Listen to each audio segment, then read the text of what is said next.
Welcome to Plant the Love. We are going to talk about fostering wellness through the power of natural plants and positive mental health practices. I am your host, Ashley Rawson. On our show, you're going to hear from folks who have a lot of knowledge and expertise about this sneaky little subject. If you're curious if this path is right for you, you have come to the right place. We will empower you with information to make healthy, life-changing choices. We're so glad you're here. Now on to the episode. Disclaimer: the content in this show is for informational purposes only. It is not intended for medical advice. It does not take the place of treatment by a medical health professional. Listeners and viewers should consult with their doctor or medical health professional with any medical concerns. I am not a doctor. However, we do work closely with doctors when we review medications. I do not have a medical degree of any kind. What we are discussing has been in no way approved by the FDA. What I am sharing with you has been from my own experience and research. If you are taking any medication, do not make any changes until you consult your doctor. And now, let's start the Plant the Love show. Hey! Welcome to Plant the Love. I am Ashley, and we are broadcasting on worldwide on NGBN Network, the Men's Mental Health Network. I am on the beautiful island of Saint Lucia in the Caribbean, the West Indies, and it is an honor for me to have my dear friend with me, Mr. Pancho De Caires. De Caires. We've known each other for quite some time, bonded obviously because of this subject.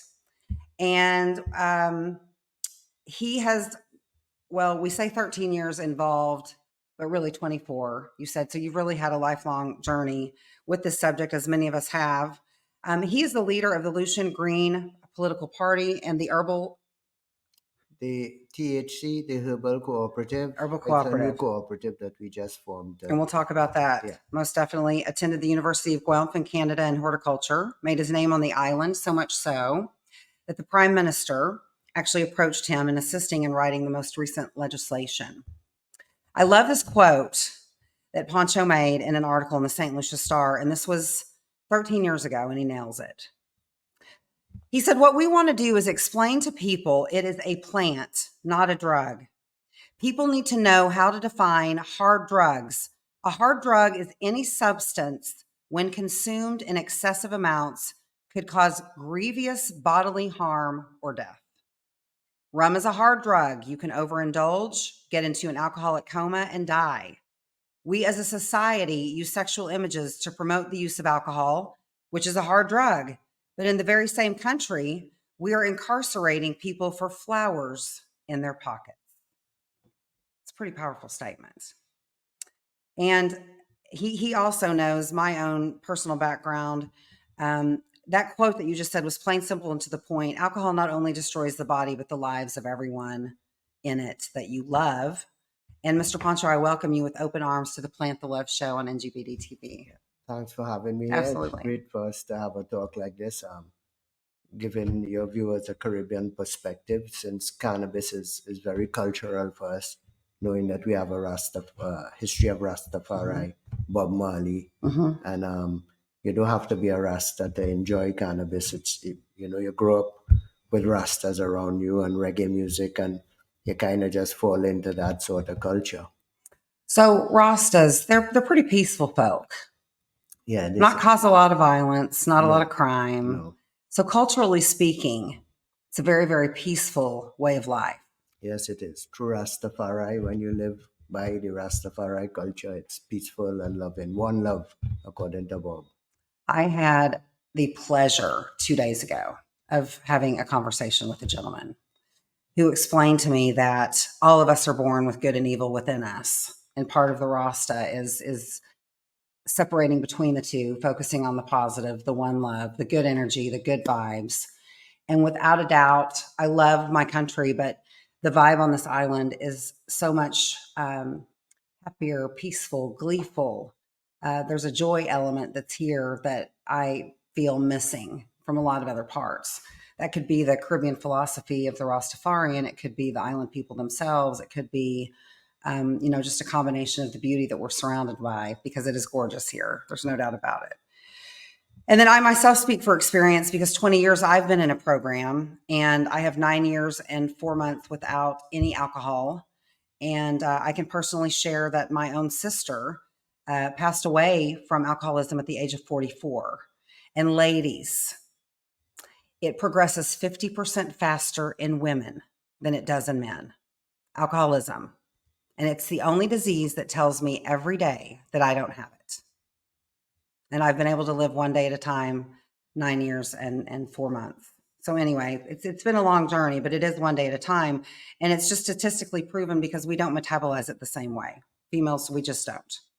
So anyway, I always love to ask my guests the aha moment, because when we go down this plant-based journey, it's a journey. It changes the whole the whole direction of our lives, because when you dive into it, it changes the way that you look at so many different things and in what you believe, because what we've believed and perceived for so long really wasn't really that true. And so as you delve in and start finding out all these types of properties, my awakening, as you know, was losing a family member. What was your aha moment that led to you getting involved and understanding more about these plants? Well, I was initiated into the cannabis use fairly early as a teenager, 14 years old. So they have two kind of aha moments. They have a spiritual one when, as a young teenager, and getting stoned and starting to think a different way, going, wait, what was I thinking? Maybe it's not the way that I was thinking, and it's this way. So it started opening up closed doors. Interesting. And it put me on a sort of spiritual journey when I wasn't on one. I was only, thinking about BMX and surfing, and the herb made me start to question a lot of things. Speaking something else. Well, no, well, in school, we taught a certain way. You study for exams, and then you're graded on these exams that you studied for a week before, and then 2 months after you forgot what you wrote in the exams, but you're graded, and your life and your future depends on the scores in those exams. And even back then, I thought, well, that's kind of unfair. And now a lot of educational systems have actually been more modified. Like when you look at the Finnish educational system, they don't do it, and the people are just as smart. So the cramming of academia down your head and the regurgitating of that academia for one day is going to judge you for the rest of your life. So they have a lot of people who aced exams and were number one in class. And now I meet them, and maybe they are financially successful, but they're daft as hell, And what do you mean by daft? Well, they stay in their lane. Common sense isn't so common. They're filled with academia, but not much common sense.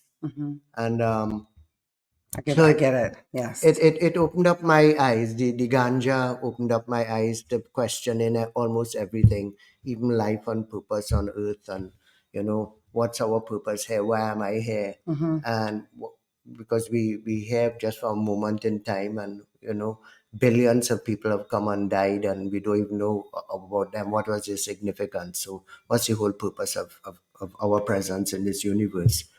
And ganja stimulates those kind of thoughts. Interesting. And so that was my spiritual awakening. Okay. But I came to Saint Lucia as a manager involved in agricultural diversification, and we were predominantly sugarcane centuries ago, and then we turned into bananas.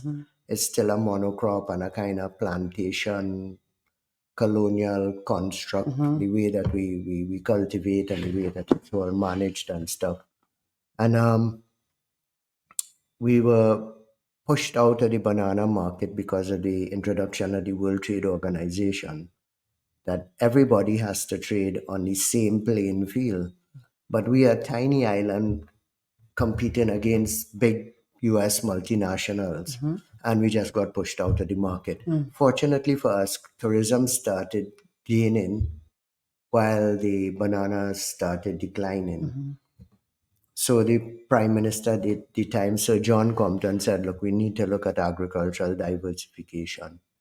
And we came up with a pineapple project, but it could never replace bananas. And then a buddy of mine, my cousin, brought back a hemp wallet Mm-hmm. in 1996. And he said, this is made from ganja. And I said, yeah. And we started looking at it.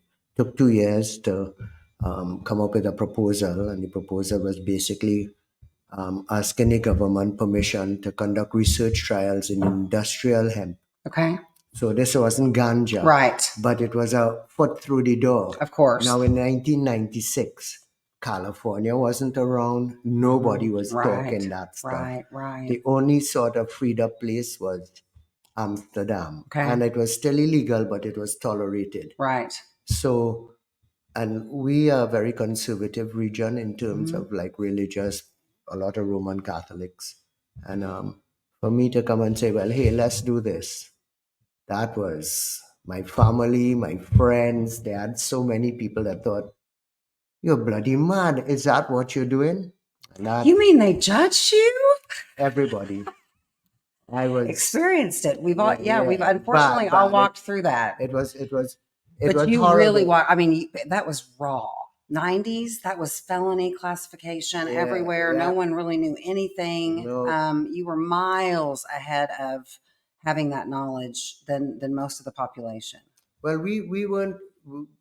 The whole idea was to demystify the plant. Of course. Because they had so much negative propaganda for so long that and no people education. have this, it's almost, you grow up, you don't even have to tell a young person that ganja is bad. It's like genetic, oh, ganja, and they, but so we wanted to change that and show the people that this plant has been around. It was around in Jesus's time. It was growing all around Jesus, and they didn't have a problem with it. It's for food, shelter, and clothing, and medicine.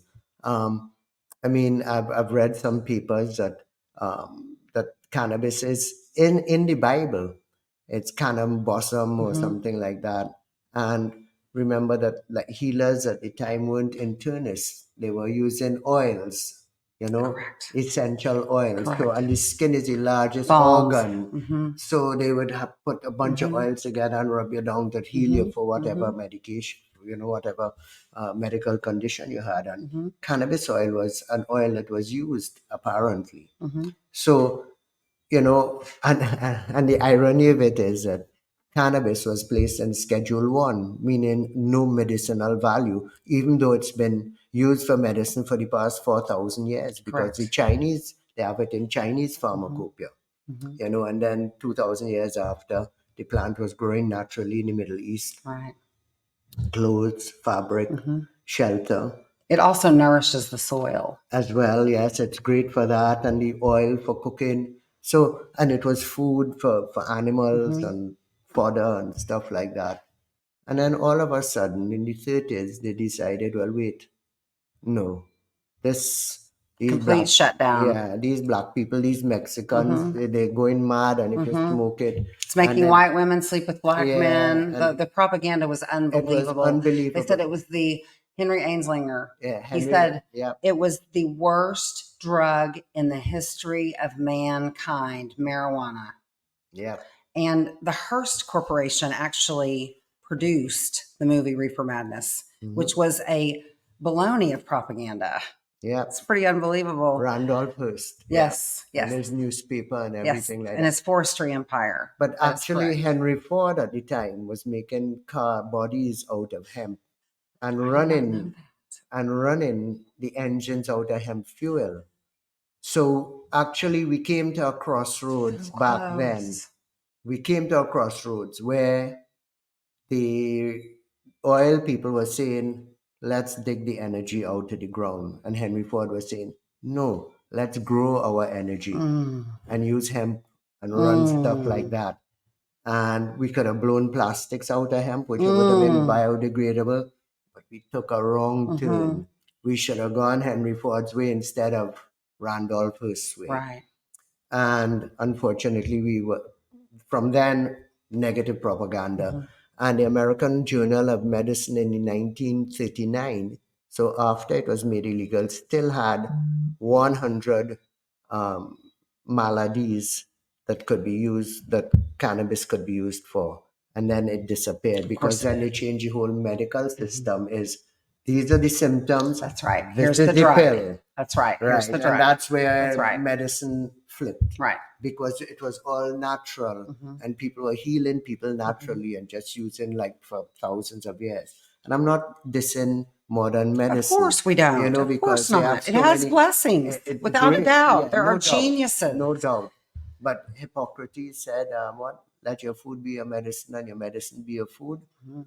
And then we have agencies like the FDA that's supposed to be taking care of your food Mhm. and the poisons that have been allowed in your food. If you talk to people from the UK, it's vastly different what Yes, they allow yes. in our food in the US versus what they do in different Yes. things in the UK. Yeah. It is. In the European Union, they have Right. more stringent rules, Yes, they do. even with agrochemicals as well, so it's different in the US. And I think, you already beacon a capitalism, so sometimes money runs and ethics go out the door and morals and values. It's all Good about old the greed. dollar. Yeah, it's about, well, it's how you judge success, and it's unfortunate, but it's led us down this path, and we are here where we are now, and it's going to take some ganja smoking for a lot more people so that they wake up and start to question what's going on. And hopefully look within for their own awakening. Yeah. Because we have to look at and search for their own happiness and peace within, the positive energy. Search for that type of thing. Talking about good medicine, I am privileged to be sponsored by Osity Labs, who has a phenomenal facility down in Alabama where they make the most beautiful hemp products from seed, their own genetics. They've done a beautiful job from seed to finished medical product. And we're going to take a quick break with a message from Osity Labs. Please use the code Plant the Love for 20% off your order. Over the last several years, the hemp industry has exploded. And Osity is a company from the South taking charge of this new frontier. We start with our own world-class plant genetics and use organic and sustainable farming practices to nurture our seedlings into top-quality flower. Our award-winning team uses a state-of-the-art extraction process to isolate not just CBD, but other complementary cannabinoids like CBG and CBC.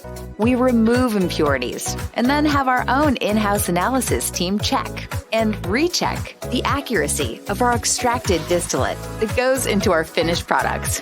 Our CBD distillate is over 95% pure. Its integrity is unrivaled. We are the industry standard for purity, quality, and consistency. We have a variety of skin gels, edibles, and tinctures. Try our brand out for yourself, and you'll know what quality really means. Again, we're here in Saint Lucia, and thank you so much, Osity, and back on NGBN TV. And I am with my friend Pancho, and we share a passion and love for medicine involving plants. And one of the biggest things that we did discuss is sort of the recreational thinking behind the passing of the joint versus if you were to utilize it medically, which would be dosing 1 or 2 puffs, putting it away. And so when you're dealing with a culture that they share, and then you have dosing going on with 1 or 2 puffs, but the medicine variant is so much so that that's where you sort of overlap in what we would call, maybe, I don't want to say Rastafarian is in any way recreational, because they respect the medicine so much that's why I see it so much as medicine. You've got to respect it, and if you respect it, you dose it. And so they grow their own so they can handle their own tolerance and those types of levels, and obviously live a very wonderful, passionate life, doing wonderful things in the world. And so what you and I talked about is the socially accepted alcohol that exists in the world, where it's okay for everyone, and the I don't want to say hypocrisy, but lack of education and lack of envelopment of support. Hypocrisy was a good word. Was it? Yeah. Okay. I don't really want to be controversial by any means, but being honest. it's just lack of education, because just as we were saying about before the break with Henry Ainslinger, the propaganda that was put out, it was fed to us, we swallowed it, and unless you had some sort of an awakening or a stir within to look over the wall and kind of peek over and say, hey, what is the deal with this? And then when you start opening your eyes and learning and educating, you realize, my goodness, this really, this wasn't fact that I was Ed, being told. And ed, it's scary. education is truly the key. Mm-hmm. In fact, we are trying to, well, we've been for a year trying to roll out a national educational program, ganja etiquette, Mm-hmm. because they have different aspects of educating people. The If you go into a junior high, you would call it, the the education you would be speaking about the kid to that age group would not be the same education you're going to speak to the police force, That is correct. because you'd have, it's different aspects. So you have to actually tailor Mm-hmm. your curriculum Agree. for the groups that you're trying to Mm-hmm. educate. Mm-hmm. So we need to come up with that. I mean, I have a whole thing written down, but when you're working with governments, it doesn't happen as fast as you think it could happen. And for all different reasons, they'll hold back. So we're way behind on education. Education's supposed to come ahead of the reformation of the Mm-hmm. laws. Mm-hmm. And no country has gotten it right. Right. Not one Right. state in the US, Agree. not one country in the world. Mm-hmm. Because some of the education is hard to take for people who believe the other thing, Correct. the opposite, for so many years. And then you have to re-educate these people. Mm-hmm. And for instance, this is a typical of what will happen. I'm on a steering committee, Mm-hmm. and one of the people, the PRO, is the director of the Saint Lucia Bureau of Standards. So he has a big position. So we're thinking about messaging. And one of the first messages we put out is cannabis is medicine. The next day, he got a call from the chief medical officer, who is our head person, like the Dr. Fauci of, Okay. right, yeah. And she said, no, take down that messaging. Oh, dear. All it said was cannabis. She didn't like that. So we're still up against, it is medicine. She wasn't taught that, though. In her defense, she was not taught that it was in school. Well, the point is, if we are going to educate, let's be honest with the people. Mm-hmm. It has been medicine for 4,000 years. Right. Never killed a soul in the history of mankind. No. And so alcohol kills hundreds of thousands every year. Opioids kill hundreds of thousands every year. But let's get back to the alcohol part of it. Mm-hmm. I remember when people used to smoke a lot. In fact, Trinidad, they still smoke a lot. And they had JP Special, they had Marlboro, Camel, and they stopped advertising cigarettes. Mm-hmm. How come they can't stop advertising alcohol? And alcohol kills 3 million people every year. And that's not from drunk driving, that's not from accidental faults because you're drunk, that's not from violence, that's not from anything. That's just from alcohol, the poison that is killing you. I had not to interrupt, but I had a friend of mine who had children, and I remember him saying to me, yeah, I'm not going to smoke that joint in front of my kid, but they'll have beer after beer after beer, and it's socially acceptable. And I remember kind of having a side conversation later in the evening, and I just said, so, you know my background coming from, yeah, I'm not going to do that in front of my kid, but yet you're consuming something that kills people on a daily basis, that destroys lives. And that's just the way our society has chosen to embrace alcohol versus the judgment of this beautiful plant. Yep. And you know what? A lot of people never consider, and that I brought up here, and people are like, what? I said, so what about the solid waste aspect of it? And they're like, what are you talking about? And I say, think about how many spent alcohol bottles and containers they have around the world. Mm-hmm. I work in a hotel, Oh, that's a good point. and every day it's 3 boxes of empty alcohol containers. We don't have that in the herb. Mm. So you have this solid waste thing, Mm. empty beer cans, Mm-hmm. empty alcohol containers, whether it be beer, scotch, rum, anything, Mm-hmm. ends up in the solid waste dump. Good That doesn't point. happen with cannabis, Right. or to We use all of it. all of it. It's grown, it's Mm-hmm. all a cycle. Use the whole It turns plant. to It nourishes ash. the earth. Win, win, Exactly. win. Everywhere you look, Yeah. winning.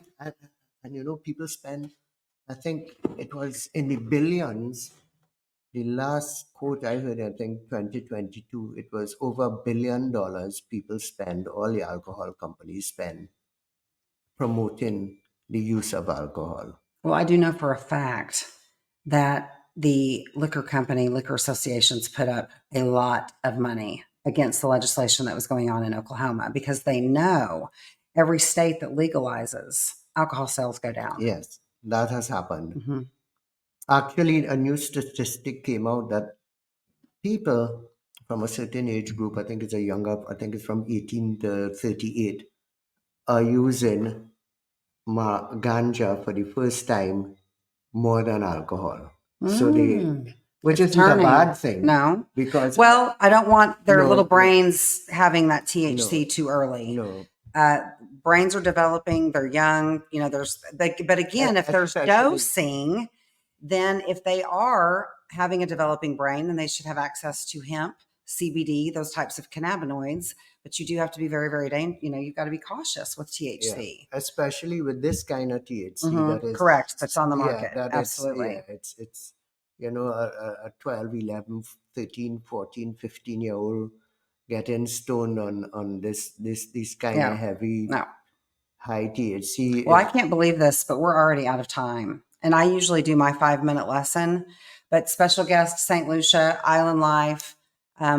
I'm going to go have another mango. It was a mango colada. It had mango puree and coconut cream, no alcohol. It was delicious. Fresh from the island, right here from St. Lucia on NGBN TV.